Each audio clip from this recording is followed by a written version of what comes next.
If a tree falls in the forest and no one is around to hear it, does it make a sound?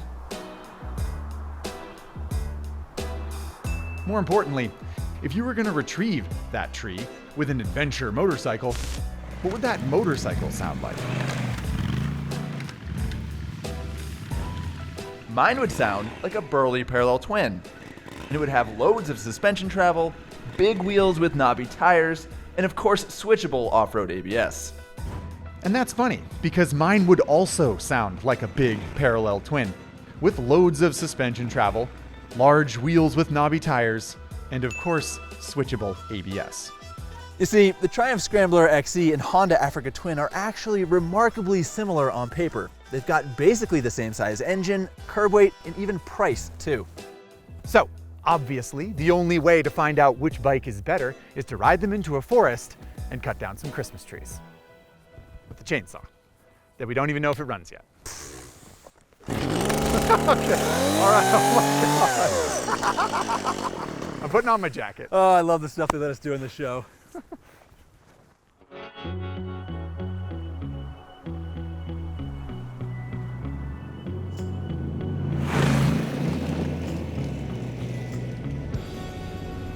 My face is cold, so if I'm talking funny, that is why. I know, the lips are a little rubbery. All right, everybody, we have left the warmth and comfort of Southern California to come up here to the Lake Tahoe area.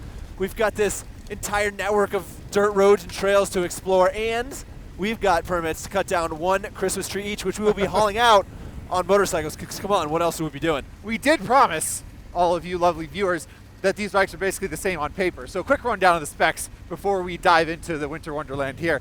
The Triumph has nearly 10 inches of suspension travel. The Africa Twin, about 9. And to put that into perspective, that's about double what you get on a normal motorcycle. It's really serious. It's all for hitting them big bumps, man, them whoops. I can't wait to see that Africa Twin hit a huge jump, by the way. Ooh. Africa Twin making about 100 horsepower from its 1084 cc engine. The Triumph uses a 1200 cc engine to produce 90 horsepower, which I bring up very hesitantly. You got a bigger engine, you're making less power. It does make more torque though. More torque. That's fair. Hoping that makes the difference. Now, in terms of weight, these motorcycles are weighing in close to 500 pounds fully fueled. Any way you slice it, that is a lot of chunk, a lot of mass to be hustling around, especially off-road. So fingers crossed they carry their weight well. And then price-wise, close to $15,000, except in this case, the Honda is less at $14,400. Triumph is a little more premium at $15,400, but still within striking distance. So $15,000 of motorcycle each, 10 inches of suspension travel, and a hunger for Christmas trees. Into the wilderness. I gotta put my chin bar down, my face is freezing. I don't have a chin bar to put down. You got that beard though. I got that woolly face. No matter how much facial hair you have, the Lake Tahoe area of California is a beautiful place with some excellent pavement. As for which of these machines is better suited to the open road, that conversation didn't last very long. I don't love raising my hand and saying this, but the Africa Twin's a better street bike, or a better like long distance bike anyway than this. Undeniably, it doesn't have much bodywork, but it's got enough to take the wind off of my legs and my torso, whereas that windscreen's more about style than function, right? Yeah, it's basically keeping the wind off my belly button. Not doing a whole lot. You kind of sit down in the Africa Twin, you know? Like the windscreen is short, but you're like sunken into the bike, whereas this thing you're kind of propped up on top of it. But that bike is just so freaking good looking. They did such a good job on the style, and I love that it is actually capable. I mean, it's got cross-spoke wheels, it's got all the suspension travel, it's got all the features that you would want in an ADV bike, but you get it with this bitchin' Scrambler style. Africa Twin is the better street bike, unless your street is like a city street outside a groovy cafe or something. Unless your streets are in Brooklyn, San Francisco, or Venice. Yeah, exactly.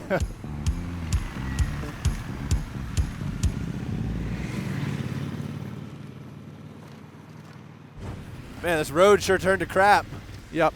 Not a through street. Well, you know, we're still going through, so, you know. That's kind of the idea of having 21-inch front wheel and all the suspension travel, although that appears to be end of the line. Woohoo! The snow is slippery. The Christmas tree cutting area is kind of across the way, so we just gotta, weasel our way along it and find a way across. It looks like up yonder. You wanna You want to lead the charge? Sure. Mr. Scrambler? Not a through street, but perhaps a through trail. If our bikes are good enough. We hit the trail at full speed, unleashing every ounce of power available. 1000cc adventure bikes in the snow might be intimidating for some riders, but we were clearly unfazed. This is where the 500 pounds really starts to show itself. Ooh. Yep. I just touched a foot peg. Did you already? Yeah. Uh-oh. The snow I guess is I'll get a run at that one. quite slippery. Imagine that. Whoop, whoop, whoop, whoop. It's not flattering at all. I'm really not doing well.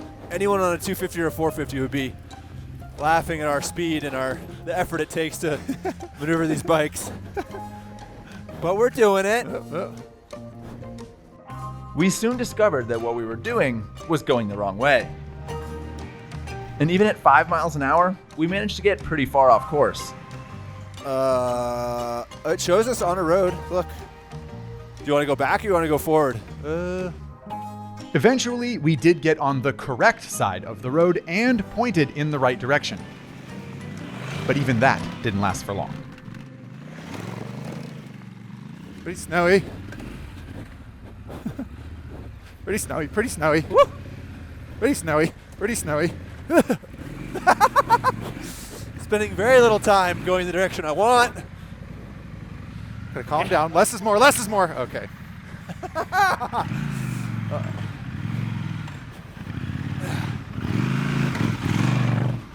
It's so exciting so fast, which is pretty weird considering how slow I'm going.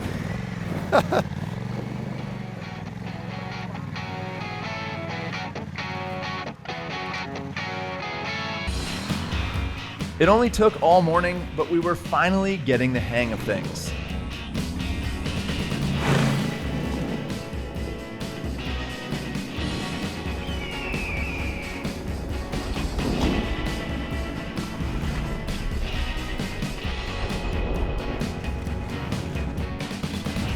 Okay, team, situation report. We're pounding through the woods on these bikes. We've been messing around with the settings, and we have learned that having traction control off is the most fun, predictably, but not necessarily the most efficient. So what we're going to do is set them in the lowest setting, so maximal allowable spin.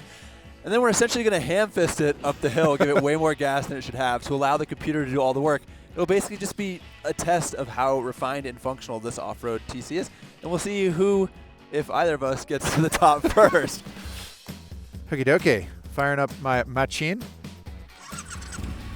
Well, that's funny. It sounds like my machine. Honor system, same pace until we get to the snow, and then all bets are off. 3, 2, 1, go. Slowest race ever. All right. It feels really weird to hold the throttle open. I'm going faster than I want to be. Whoa. Jeez. I mean, it's revving a lot. Woo. There's a lot of spin. I'm not pointed in the right direction. That Triumph's getting away from me.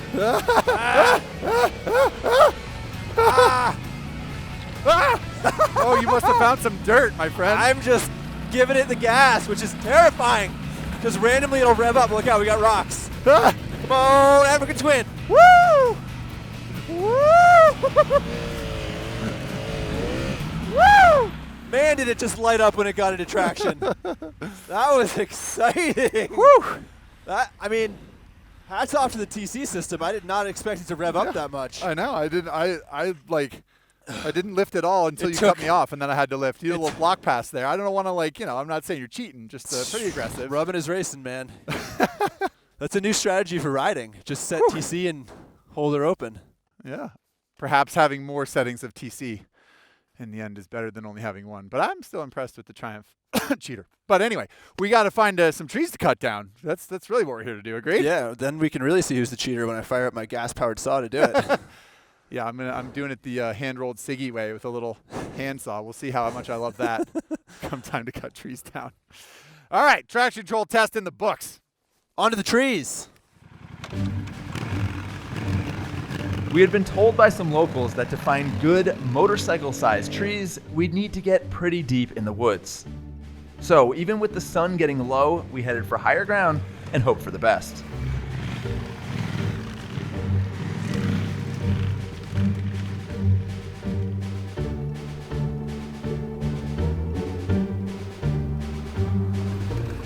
single track is snowy, and it is pretty slippery, and it is a little bit rocky, and I don't know how long this is going to last. Oh my wow, goodness. That got bad quick. Woo! Woo! All right. We're not seeing any trees. I know, it's ironic. Maybe it's been picked clean. Ah! Okay, this is switchbacky, Yeah. rocky. Woo! Look at these berms all built up. Oh, Oh boy. yeah, I just wanted a 500-pound motorcycle to push up a trail. It's going great. As we climbed, we found ourselves speaking an ancient, single-syllable language, known only to those foolish enough to take a large motorcycle on tricky single track. Ah! Jesus. Whew. Wow. Ah! In terrain like this, it's not a matter of if you'll tip over your $15,000 adventure bike, it's a matter of how many times.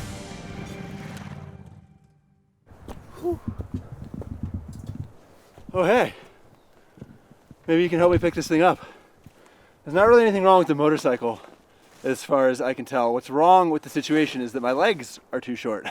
Because every time I go over one of these big bumps, my feet are no longer able to touch the ground, and that's when the bike gets swapped sideways. So, I'm getting a little tired. I'm getting a little sweaty from picking this thing up. But I'm going to do it one more time, because I think the top is near. But seriously, maybe you should put that down. Woo! 1, 2, 3. All right. Thank you much. Woo, she's a big girl. Despite my occasional soil samples, riding this trail was epic. Sure, the Honda suspension was a little soft, the fairing made it hard to see the trail right in front of you, and the electronics were a pain to reset after I fell over. But honestly, all the Africa Twin really needed was a taller, stronger, more talented rider. Meanwhile, the Scrambler is more compact and nimble. Frankly, it's just better equipped and easier to ride off-road than the Honda. The only problem was not enough steering lock, which did bite me a couple of times in tight switchbacks. Regardless, the bikes plowed through every challenge the mountain had to offer. Pretty impressive for chubby dirt bikes.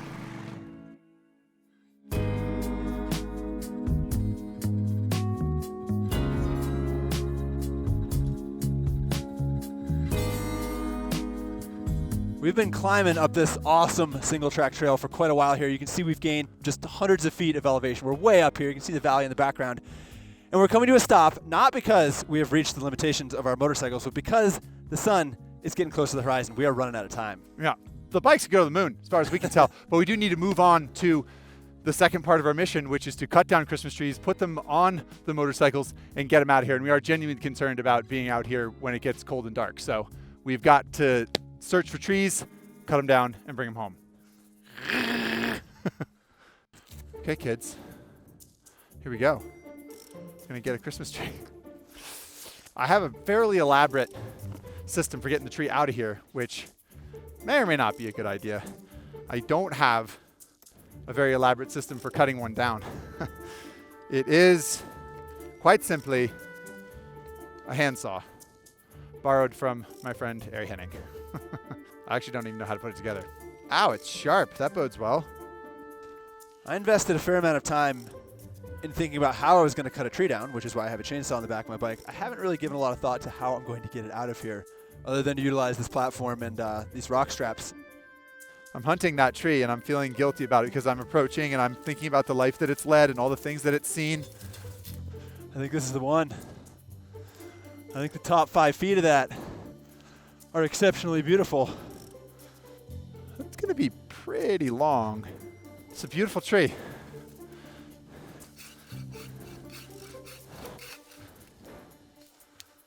Timber.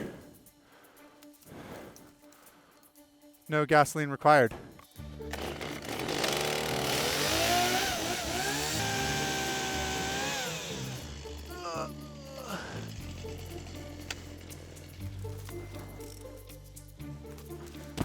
It's got nice symmetry. It's got nice branch distribution. It has beautiful pine needles. Now I just got to get up to the bike.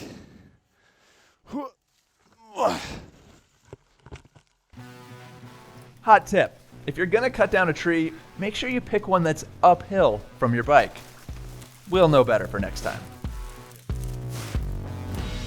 I chose to haul my tree the complicated but very on-brand way. A surfboard rack mounted to the side of my trendy scrambler. On the other hand, I had one ratchet strap and the platform where the chainsaw was mounted. I lashed the tree in place and hoped it would hold.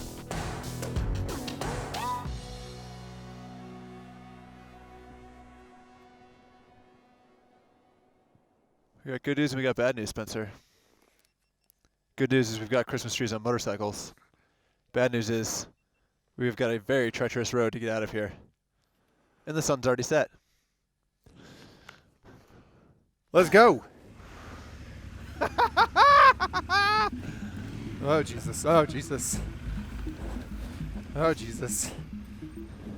At least going downhill is a little bit easier. I can already tell I'm going to have clearance issues. Ugh. Yeah, it's your tree was hanging mighty low. Uh-oh.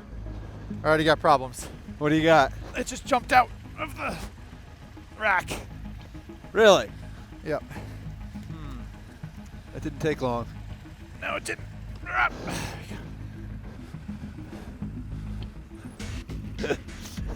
mean, just feels like I have a passenger on the back. A Connor for a passenger.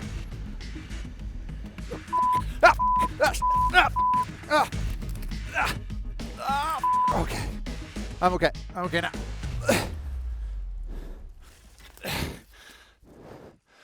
Who could have predicted that would happen?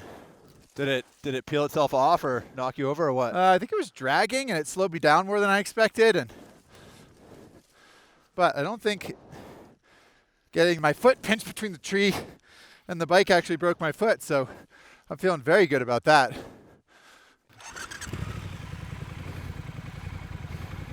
It's 4:45. We're on the side of the mountain outside of Lake Tahoe, and last night it was a low of 12 degrees, and as soon as the sun sets, it drops below freezing very quickly. The sun has set. We got miles to go.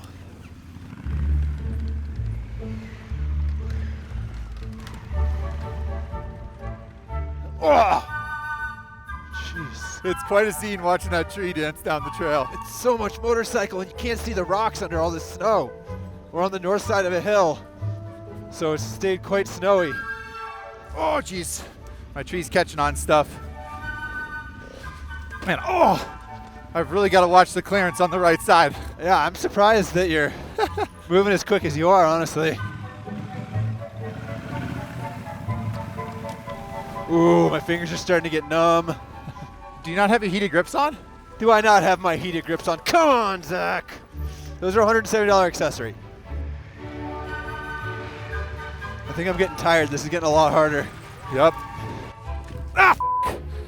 Ah! It's definitely getting sketchy. I haven't scraped the belly of this bike once, though. This thing is remarkably good at this. Yeah, the nod goes to the Scrambler. Ah! This is it. This is it. Is this back to civilization? I see a semi-truck. Headlights in the background. Oh, we're back to regular roads. Thank goodness. Oh. Two Good Christmas job. trees. 2 Christmas trees in an unknown condition at this point, and frankly, it's a little too dark, late, and cold to worry about it. Yeah, so we did make it off the mountain. We do have 2 Christmas trees. We are happy. I hope you can understand why.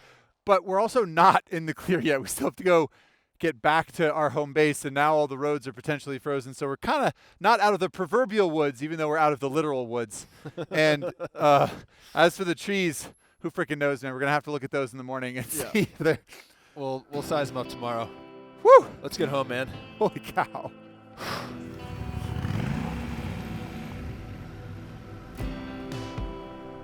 So, if a tree falls in the forest, which adventure bike is best to haul it home? We say the Triumph Scrambler. It might not be as good on the highway, but it's truly more capable off the beaten path. Plus, it is handsome. Just don't use a surf rack unless you're actually going to the beach. For what it's worth, we did survive the ride back. And Ari's tree was even in good enough condition to grace his living room. My tree, on the other hand, was deemed unfit for human Christmas and became a gift for goats. They did seem really grateful, though. And if that's not in the holiday spirit, we don't know what is.